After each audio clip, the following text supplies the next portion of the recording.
पहले पीएम की सुरक्षा से खिलवाड़। कोई भी ऐसी बात नहीं हुई कि उनकी शान में या उनकी सिक्योरिटी को कोई खतरा हुआ हो। फिर कांग्रेस की बेशर्म सियासत। आखिर कांग्रेस के कितने कुतर्क। ये बिल्कुल गलत है कि प्रधानमंत्री जी जब पंजाब में आए तो उनकी सिक्योरिटी लैप्स दिखाकर उनको खतरे के साथ को जोड़ा जा रहा है। ये राजनीति इसमें नहीं होनी चाहिए। We have every respect for our prime minister. कोई भी ऐसी बात नहीं हुई कि उनकी शान में या उनकी सिक्योरिटी को कोई खतरा हुआ हो। कोई बीजेपी का नेता अगर ऐसी बात करता है, ये राजनीति है, राजनीति मत करें। सुना आपने, ये है पंजाब के सीएम चरणजीत सिंह चन्नी, जिनके हाथों में पंजाब की कमान है। एक ऐसे कांग्रेसी मुख्यमंत्री जिनके सत्ता में रहते देश के प्रधानमंत्री नरेंद्र मोदी को पंजाब का अपना दौरा बीच में छोड़कर वापस लौटना पड़ा। एक ऐसे कांग्रेसी मुख्यमंत्री जिनके शासनकाल में देश के प्रधानमंत्री की जान फिरोजपुर के फ्लाईओवर पर 20 मिनट तक खतरे में रही।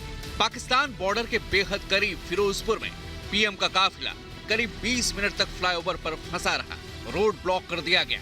प्रदर्शनकारी पीएम के काफिले के करीब दौड़ते दौड़ते पहुंचे, लेकिन सीएम चन्नी को अब इसमें कुछ गलत नहीं दिखता। उन्हें दिख रही है तो बस सस्ती सियासत। तभी सीएम चन्नी, जो कल तक अपनी सफाई दे रहे थे, अब ट्वीट कर रहे हैं। ट्वीट में सरदार पटेल की आड़ में पीएम मोदी पर प्रहार कर रहे हैं। कल चन्नी ने ट्वीट किया, जिसे कर्तव्य से ज्यादा जान की फिक्र हो, उसे भारत जैसे देश में बड़ी जिम्मेदारी नहीं लेनी चाहिए। सरदार वल्लभ भाई पटेल। फिर चन्नी के बाद कांग्रेस का भी कुतर्क कुछ इस अंदाज में सामने आया। देश का नेतृत्व हो तो जिम्मेदारी की चिंता हो, जान की परवाह नहीं होनी चाहिए। पंजाब में पीएम की सुरक्षा में खिलवाड़ के बाद कांग्रेस बेशर्म सस्ती सियासत पर उतर आई है। पीएम की सुरक्षा में सेंध के बाद जिस तरह की प्रतिक्रियाएं कांग्रेस की तरफ से आ रही हैं, जिस तरह के कुतर्क कांग्रेस देश के सामने रख रही है, उन्हें देखते हुए सवाल ये उठता है कि कहीं ये सोची समझी साजिश तो नहीं, कहीं पीएम की सुरक्षा में खिलवाड़ कांग्रेस आला कमान की शह पे तो नहीं हुआ। बीजेपी बार बार इसे लेकर सवाल उठाती रही है। इस घटनाक्रम के दौरान कांग्रेस के युवा नेतृत्व ने जोश का उत्सव का इजहार किया। किस बात का उत्सव है उनका? किस बात का जोश है कि देश के प्रधानमंत्री को मौत की कगार पर ले गए थे? मैं मिस्टर चन्नी से पूछना चाहता हूं, कौन दलेर है और कौन कमजोर, जो व्यक्ति खुद चंडीगढ़ से प्रधानमंत्री के काफले के साथ नहीं गया और ये बहाना लगाया कि मेरे को फ्लू है, और सेम टाइम पर वो एक नेशनल चैनल को इंटरव्यू दे रहे थे। वो झूठ बोल रहे हैं, और झूठ बोल रहे हैं एक बहुत बड़े षड्यंत्र का वो हिस्सा है। वो देश के साथ भी धोखा है, और ये प्रधानमंत्री की सुरक्षा के साथ साथ ये देश की सुरक्षा के साथ भी बहुत बड़ा धोखा है। सरदार पटेल के ट्वीट की आड़ में छिपने वाले चन्नी को अपनी जिम्मेदारी का एहसास होना चाहिए। पीएम की सुरक्षा से खिलवाड़ कर कांग्रेस सियासत के पाताल लोक में पहुंच गई है। चन्नी के बदलते बयान और बेशर्म सियासत साफ इशारा कर रहे हैं कि पीएम की सुरक्षा में सेंध सोची समझी साजिश हो सकती है।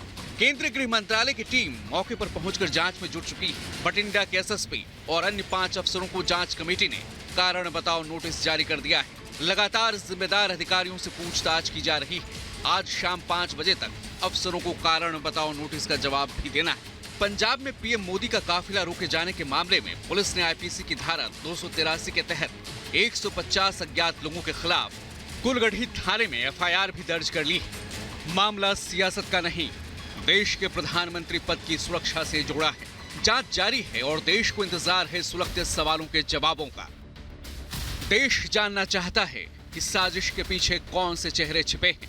देश जानना चाहता है कि कोरोना के नाम पर पीएम की रैली से दूरी बनाने वाले चन्नी पीएम के लौटते ही टीवी इंटरव्यू और रैलियों में कैसे बिना मास्क मसरूफ हो गए। कैसे सीएम चन्नी को पीएम के दौरे के 97 मिनट के बारे में जानकारी नहीं थी। क्यों चन्नी फोन पर उपलब्ध नहीं हुए। बस थोड़ा सा इंतजार और 72 घंटों में जांच कमेटी को अपनी रिपोर्ट गृह मंत्रालय को सौंपना है। Bureau report, Republic Bharat. PM Modi की सुरक्षा को लेकर सियासी घमासान भी जारी है। पंजाब कांग्रेस के अध्यक्ष नवजोत सिंह सिद्धू ने सरकार का बचाव करते हुए पीएम मोदी पर निशाना साधा।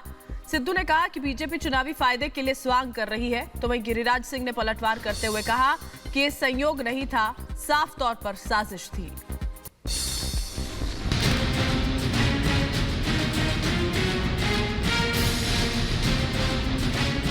ये बदनाम करके आप दूसरे स्टेट्स में इलेक्शन लड़ना चाहते हैं। ये साजिश था प्रधानमंत्री की हत्या की। पीएम मोदी की सुरक्षा में सेंध के मामले में पंजाब की फिरोजपुर पुलिस ने 150 अज्ञात लोगों के खिलाफ केस दर्ज कर लिया है। पूरे मामले की केंद्रीय गृह मंत्रालय की टीम जांच कर रही है। इन सब के बीच सुरक्षा को लेकर सियासी संग्राम भी जारी है। पंजाब कांग्रेस के अध्यक्ष नवजोत सिंह सिद्धू ने कहा कि पीएम मोदी की जान को ही खतरा नहीं था, पूरे मामले पर बीजेपी ड्रामा कर रही है, पंजाब को बदनाम किया जा रहा है। सिद्धू के आरोपों पर गिरिराज सिंह ने पलटवार किया है, कहा ये संयोग नहीं, साजिश है। प्रधानमंत्री की हत्या की साजिश रची गई थी। 60% किसान आपके विरोध में तो खड़े हो सकते हैं, पर मैं ये नहीं मान सकता उनमें से एक भी आदमी ऐसा नहीं होगा पंजाब में जिससे आपको जान का खतरा हो। आप ये जानते हैं कि यहां आपका कोई आधार रह नहीं गया। ये बदनाम करके आप दूसरे स्टेट्स में इलेक्शन लड़ना चाहते हैं। पूरा देश स्तब्ध है, जो देख रहा है पूरी घटना को। यह संयोग नहीं हो सकता जी, एक प्रधानमंत्री की सुरक्षा में इतनी बड़ी चूक, ये संयोग नहीं है, ये साजिश था प्रधानमंत्री की हत्या की। सिद्धू जहां पीएम मोदी पर स्वांग करने का आरोप लगा रहे हैं, वहीं उत्तराखंड के पूर्व सीएम हरीश रावत का कहना है कि अगर पीएम आधा घंटा इंतजार कर लेते तो कौन सा बम फट जाता। आधा घंटा यदि विलम्ब हो जाता तो कौन सा बम फूट पड़ता, कौन सा गजब हो जाता। सैनिटाइज करना चाहिए था, और किसान पहले ही कह चुके थे हम रोकेंगे। ये केवल सरकार का फेलियर नहीं है, ये सुनियोजित रूप से रचा गया षड्यंत्र है जो कांग्रेस आलाकमान और उनके साथ में जुड़े हुए लोगों के इशारे पर उनके दिमाग की उपज से हो रहा था। एक तरफ जहां पीएम मोदी की जान को खतरा था, वहीं दूसरी तरफ कांग्रेस के नेता संवेदना जताने के बजाय लगातार शर्मनाक बयान दे रहे हैं। सिद्धू, हरीश रावत के बाद राशिद अल्वी कह रहे हैं कि बीजेपी सत्ता पाने के लिए कोई भी रास्ता अपना सकती है। ऐसा मामला है कि हत्या की कोशिश की थी तो एफआईआर होनी चाहिए, इन्वेस्टिगेशन का कहां सवाल आ गया। एफआईआर के बाद इन्वेस्टिगेशन होनी चाहिए और कांग्रेस के नेताओं को जेल में डाल देना चाहिए सबको। यहाँ पर उनको रोका गया है, वहाँ विजिबिलिटी इतनी ज्यादा थी कि 15 किलोमीटर पाकिस्तान था और कोई भी घटना को चरितार्थ किया जा सकता है, लेकिन प्रधानमंत्री जी पंजाब को एक बड़ी सौगात देने के लिए आए थे। पीएम की सुरक्षा में सेंध को लेकर सियासी संग्राम जारी है। कांग्रेस जहां पूरे मामले को ड्रामा बता रही है, उसको पंजाब के अपमान से जोड़ रही है, वहीं बीजेपी ने कांग्रेस नेताओं के बयान पर जोरदार पलटवार किया है। बीजेपी का कहना है ऐसे शर्मनाक बयानों के लिए जनता कांग्रेस को जवाब देगी। Bureau report, Republic Bharat.